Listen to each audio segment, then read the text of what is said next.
Do men get higher DHT, that is dihydrotestosterone, with scrotal application of testosterone cream, that versus intramuscular TRT injections? Are there any studies on that, and is it even relevant to have higher or lower DHT?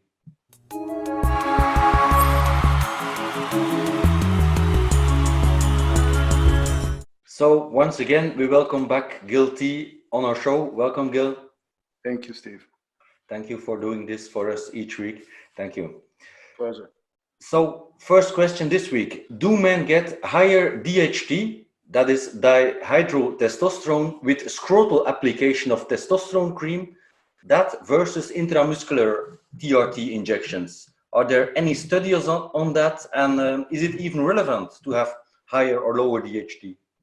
So I don't believe that there are legitimate random clinical trials on transscrotal applications of creams compared to injectable formats of testosterone, specifically relating to DHT.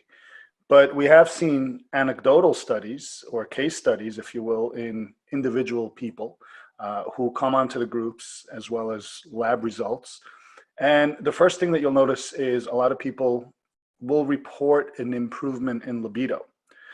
Again, we don't know if this is a placebo effect or if it is directly related to DHT, because while we do know that DHT is a powerful sex hormone, and it's one of the ones that is more greatly responsible for converting a young male into an adult male in puberty, we do know that it does have positive implications in libido or positive effects on libido.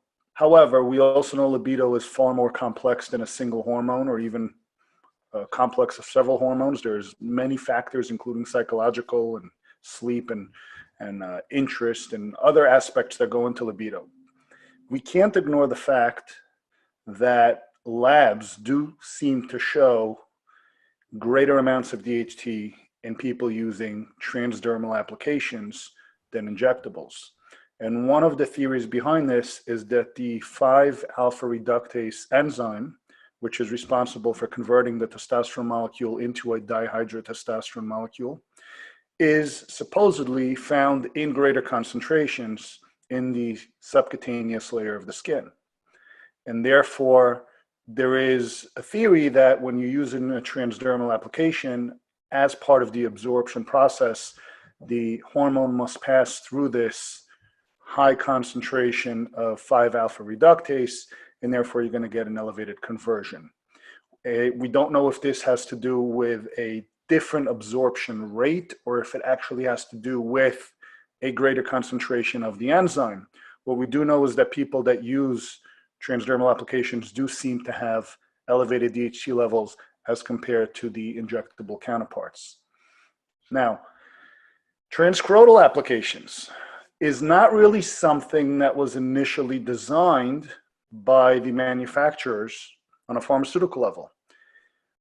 Transdermal applications were initially designed for gels, and I believe that they were indicated to be used on the shoulders or on the upper part of the back or on the back of the arms. And then as the compounding pharmacies began to produce creams with varying different bases, they found that to avoid the transference risk to partners or children in areas that are exposed, they started recommending the inner thighs for application. And then over time, I've noticed in some of the groups, guys have suggested that they have noticed improved libido by using it on their scrotum. Now, again, we're going back to the previous idea that possibly there are greater concentrations of 5-alpha reductase in that area, or it could just be where you're getting a boost of intratesticular testosterone in the initial absorption, which we know HCG is known for via the endogenous mechanism. And this could also have a positive impact on libido. So everything that we're discussing is purely theory. There are no actual studies that I've seen, at least, actually controlled studies showing that one is more effective than the other. But these are all anecdotal. So I guess if you're going to look at case studies, which is the best we have at the moment, that could be the only factor. We do find, and we know for several reasons, and I've mentioned this in other videos, I personally prefer the injectable route for stability and long-term use over transdermals, but we do have a handful of patients who have claimed to experience improved libido, and these are injection patients, when they add in a very low dose of a few times a week or every other day transscrotal applications. Now, remember, this is just for that increased libido boost. This is not for their total TRT dose, so it's a much smaller dose, and therefore it lasts them a lot longer, and then they're relying on their injections for their actual replacement dose. So we do have a handful of guys who experience positive results on using both simultaneously. So that is certainly an option to consider. The only caveat there is you want to adjust your dosing accordingly so that you're not just topping off, but you're actually kind of balancing out that level of replacement. Is it ever worth it, in your opinion, to measure DHT?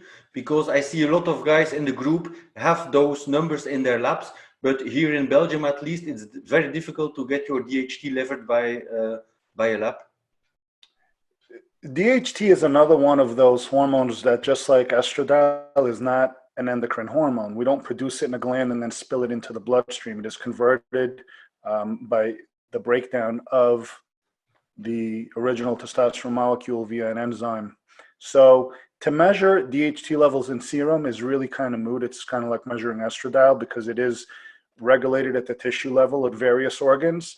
I would say it can show a deficiency, similarly to estradiol. So a DHT deficiency may be indicative of a need to possibly elevate DHT levels.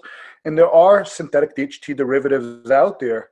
As we know, in Europe you have Proviron, in the US we have Oxandrolone and a handful of others, but there are DHT derivatives that may work on a short-term basis in a deficiency. I would say it's extremely rare to have someone with an enzymatic deficiency where they're not really converting well. Sometimes it's really modifying their medication. But to measure DHT levels, again, I would do it for deficiency. The only time I would say the spillover really matters in serum is if we know that DHT may increase the rate at which the male pattern baldness gene takes effect on guys who are susceptible to hair loss. It does not cause hair loss, but it may accelerate it if you have the gene.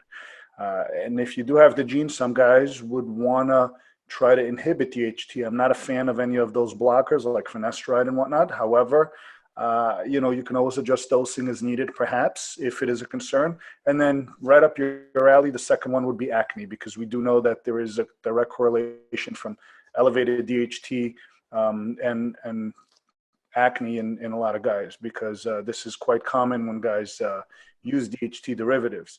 So outside of those two specific signs, for the most part, I don't worry about DHT. We don't usually test it unless we suspect a deficiency, similarly to estradiol. Okay, thank you.